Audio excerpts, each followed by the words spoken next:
Welcome to My Rules Are Better. I'm Tom Barbalet, and today a question from listener, participant, just all-round nice podcasting dude, Barney Dicker. Now, it was rather subtle.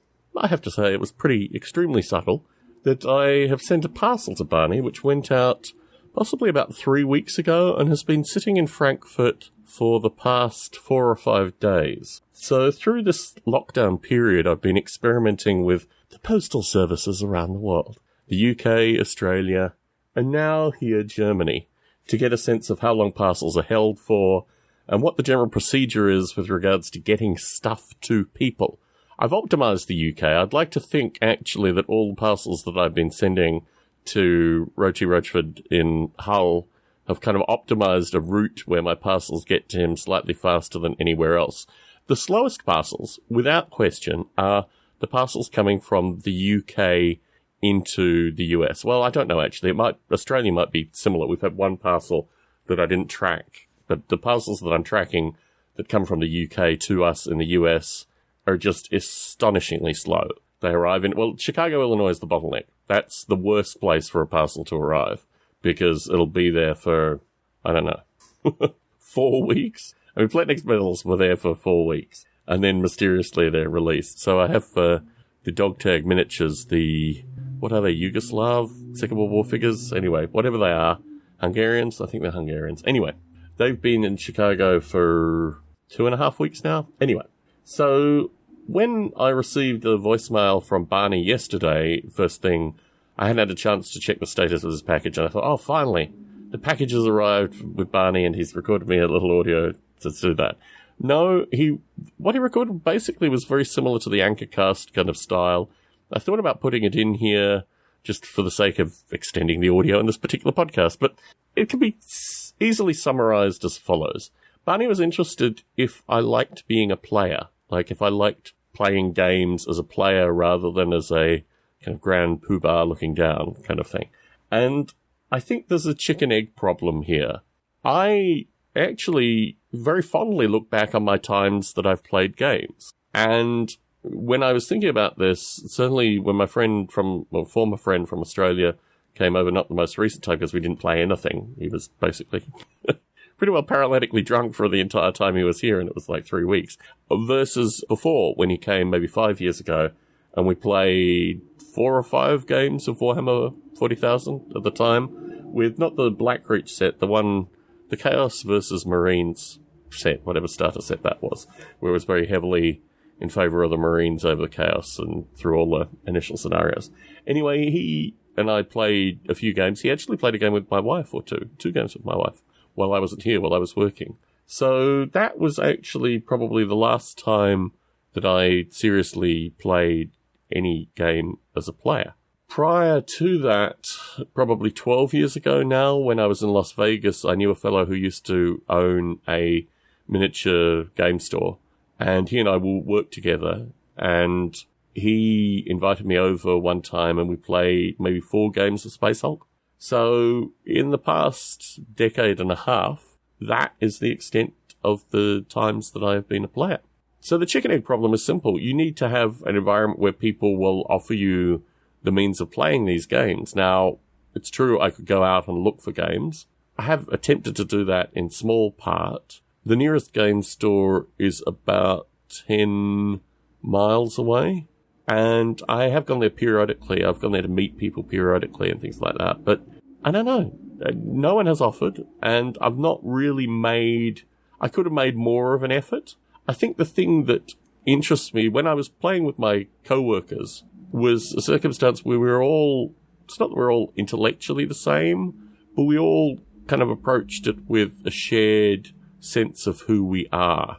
In the outside world, just in the general population, I am very different than a majority of the people here. I'm occasionally reminded of this when I recite passages of, the Nuremberg trials and things like that. But, I'm just a bit different compared to regular folk here. I have this fellow in Fremont who has a collection of orcs that he's painting for me currently, and I gave him 4 large legal boxes full of white dwarfs. He helped me out, let's say. So he's about 13 miles away from me. And maybe when COVID ends, we might get together and play a game or two. But this is the nature of these things, that the distances. So the fellow who gave me a good portion of the White Dwarfs historically lives about 15 miles from me in the mountains, actually. And he has said he's got an Ultramarines army. I've got a Space Hulk army. I've got an Ultramarines army as well. These are the armies that I purchased for my former friend coming a couple of years ago. So we could play any number of possible 40k scenarios in a variety of versions, but just has never happened. So my view is that there's a chicken egg problem with regards to being a player in a game. And also, shout outs to what Barney does, but I've never, I've expressed somewhat of an interest, but I've never heard back from him saying, hey, we're doing this thing online at this time. Even on a mailing list. So yeah, it is a strange kind of thing where, to be a player requires some stuff to be done.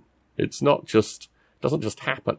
And to this end, actually, I should make this point here. I've written 3 chapters of a near dark future novella, perhaps, maybe a novel, that is lending itself to a solo game. So I've been thinking a lot about solo gameplay recently with the view that this is not even a zombie apocalypse. This is really a kind of last human on the planet style adventure thing.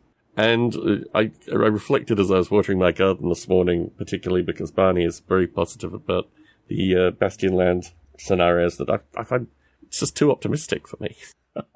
Particularly in this post-COVID world, the notion of a even remotely friendly dark future just doesn't seem to apply, right? And my view is we'll have more and more of these pandemics till you're down to, tens of people spread out over millions of miles. Well, millions of square miles. Anyway, whatever it is, you're ending up with very small populations that kind of are remaining in this circumstance. So, yes, I am exploring a few social issues through this writing and game.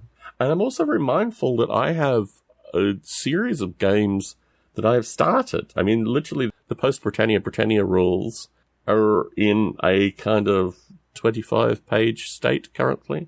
So I have all these bits and pieces that I've left, little breadcrumb droplets in the future relating to this podcast. And, I'm going to pick them up at some stage. But yeah, I think the notion of solo gameplay is actually really interesting, because it's certainly something that has come through this COVID period.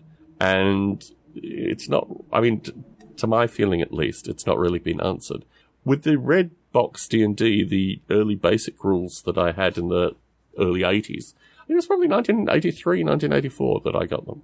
A large portion of them are designed for solo play. They're designed to actually introduce D&D to people through solo play, which I think is absolutely fascinating that they would start with this, like the notion that if you get this box set, you're probably, a lone kid as it is.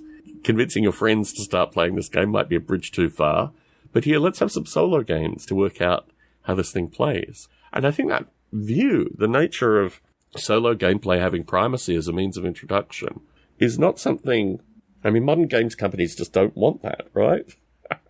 They want you converting your friends to buy the damn miniatures, right?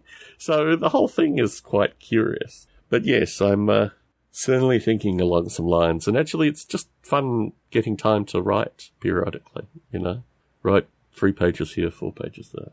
But yeah, I need to go back to the post-Britannia rules because that was distinctly fun. And I've talked a little bit in this. There's elements of time. It's not time travel specifically.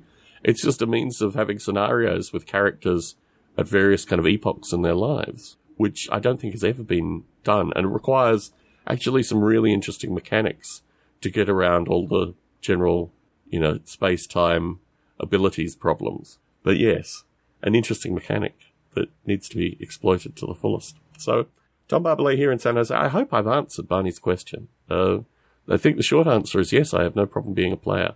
But unfortunately, it just seems to present itself very infrequently. And look, a good portion of that could just be who I am as well, which I think was part of Barney's underlying question. But I'm certainly not objectionable to being a player.